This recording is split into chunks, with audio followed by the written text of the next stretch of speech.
ایرانی عوام نے بھی امریکہ کے ساتھ جنگ بندی کی مخالفت کر دی۔ ایران میں لوگوں کی بڑی تعداد مسلسل سڑکوں پر نکل کر امریکہ کے خلاف شدید احتجاج کر رہی ہے اور حکومت سے فوری اور سخت انتقام کا مطالبہ کر رہی ہے۔ ایران کی سرکاری خبر رساں ایجنسی فارس کی جانب سے جاری کردہ ایک ویڈیو میں مظاہرین کو امریکہ کے ساتھ کسی بھی قسم کی جنگ بندی کی مخالفت کرتے ہوئے دیکھا جا سکتا ہے۔ مظاہرین کا کہنا ہے کہ امریکہ کے خلاف کارروائیاں بند نہیں ہونی چاہیے اور دشمن کو اس کے اقدامات کا منہ توڑ جواب دیا جانا چاہیے۔ ایرانی عوام نے بھی امریکہ کے ساتھ جنگ بندی کی مخالفت کر دی۔ ایران میں لوگوں کی بڑی تعداد مسلسل سڑکوں پر نکل کر امریکہ کے خلاف شدید احتجاج کر رہی ہے اور حکومت سے فوری اور سخت انتقام کا مطالبہ کر رہی ہے۔ ایران کی سرکاری خبر رساں ایجنسی فارس کی جانب سے جاری کردہ ایک ویڈیو میں مظاہرین کو امریکہ کے ساتھ کسی بھی قسم کی جنگ بندی کی مخالفت کرتے ہوئے دیکھا جا سکتا ہے۔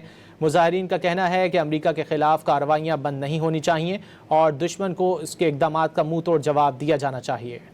ایرانی عوام نے بھی امریکہ کے ساتھ جنگ بندی کی مخالفت کر دی۔ ایران میں لوگوں کی بڑی تعداد مسلسل سڑکوں پر نکل کر امریکہ کے خلاف شدید احتجاج کر رہی ہے اور حکومت سے فوری اور سخت انتقام کا مطالبہ کر رہی ہے۔ ایران کی سرکاری خبر رساں ایجنسی فارس کی جانب سے جاری کردہ ایک ویڈیو میں مظاہرین کو امریکہ کے ساتھ کسی بھی قسم کی جنگ بندی کی مخالفت کرتے ہوئے دیکھا جا سکتا ہے۔ مظاہرین کا کہنا ہے کہ امریکہ کے خلاف کارروائیاں بند نہیں ہونی چاہیے اور دشمن کو اس کے اقدامات کا منہ توڑ جواب دیا جانا چاہیے۔